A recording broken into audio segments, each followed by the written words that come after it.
1901, an Army scout wrote down a few notes in his journal about an odd hole in the ground. That's a little odd, right?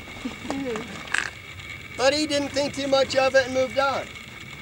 Wasn't until 20 years later, the first official study happened right here at the crater.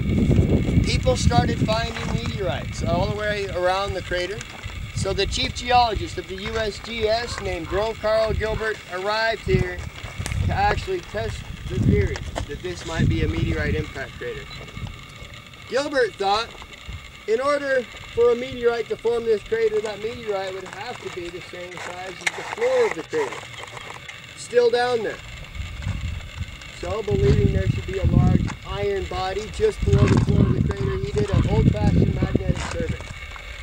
That included walking back and forth along the floor of the crater with the compass.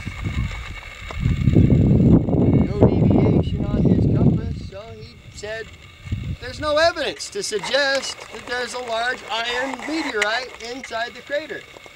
I can't call it an impact site. It has to be a steam blowout, maybe related to some ancient volcano. Well, if you look to the northwest, guys, those are the San Francisco peaks. Highest point in Arizona is the snow-capped peak on the right, Mount Humphreys. Every single point on the horizon, guys, is a volcano. To the northeast, there are a few volcanoes in the Hopi Butte region. We're surrounded by volcanic activity. Easy to understand how Gilbert might associate this with either one of those. Because he was so well respected, scientists accepted that theory because of the steam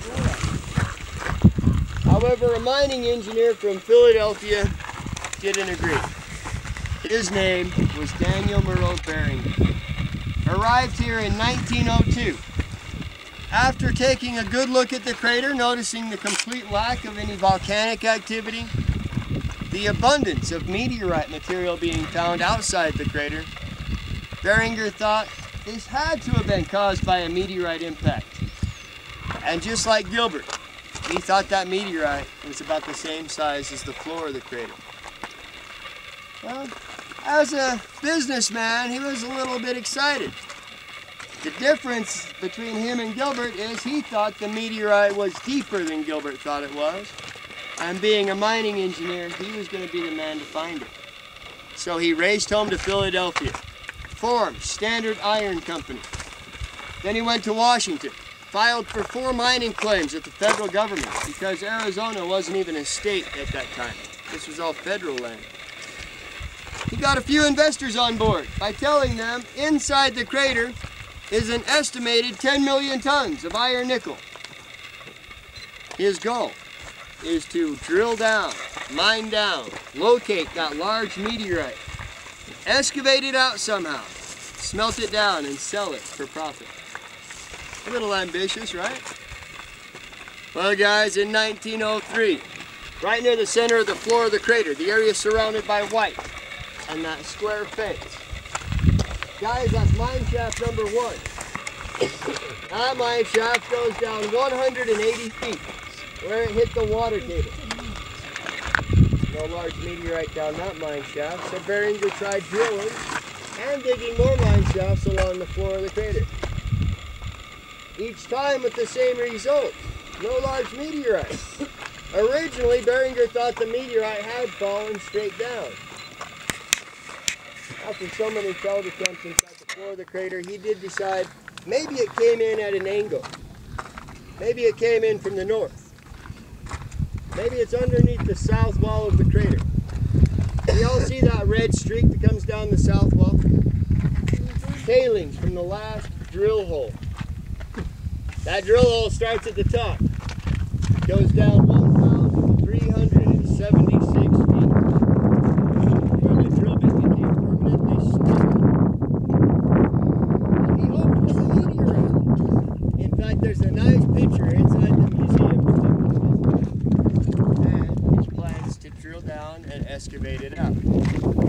The only problem, when that drill bit got stuck, guys, the year was 1929. Not a good year, right? Stock market crashed. His investors were long gone. He hadn't been producing any iron. In fact, Beringer spent nearly his entire family fortune funding the mining operation.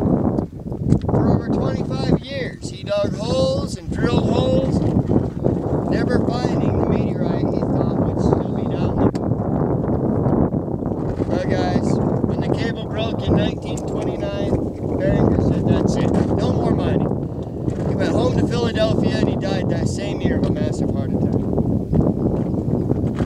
His family inherited some hole in the ground in northern Arizona. They're not sure what to do.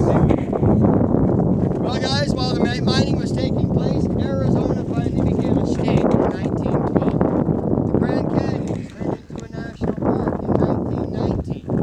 So, the family wanting to preserve the crater but still have people come out and enjoy it, offer it to the national parks. Their response, however, was, "We've already got our hands full with one big hole in the ground. Keep the big one. You guys can have your small one." So the Beringers do end up keeping the crater. In fact, they still own it today. Then the Bar Ranch came into the picture. By 1941, they had acquired all the land around the crater. In fact, you drove across part of it to get down here today. Today, that ranch is one of the oldest and the second largest cattle ranches in northern Arizona. It's about 300,000 acres, along with some state land trust. But it's the ranch that's always seeing people come down here to check this crater out.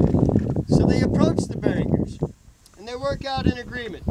The Beringers agreed to lease a portion of the rim to the ranch. After a few years, that lease is extended to 199 years. And in 1955, the Bar Ranch forms Meteor Crater Enterprises. Today it's that enterprise that owns the buildings, they manage the trail. They even own the RV park I stay at down by the freeway. And in 1968, after the arrival of Dr. Eugene Shoemaker, the Department of the Interior designates this as a natural landmark, privately owned, federally protected, as the best preserved impact crater on the planet today. That's the history as I know it, guys.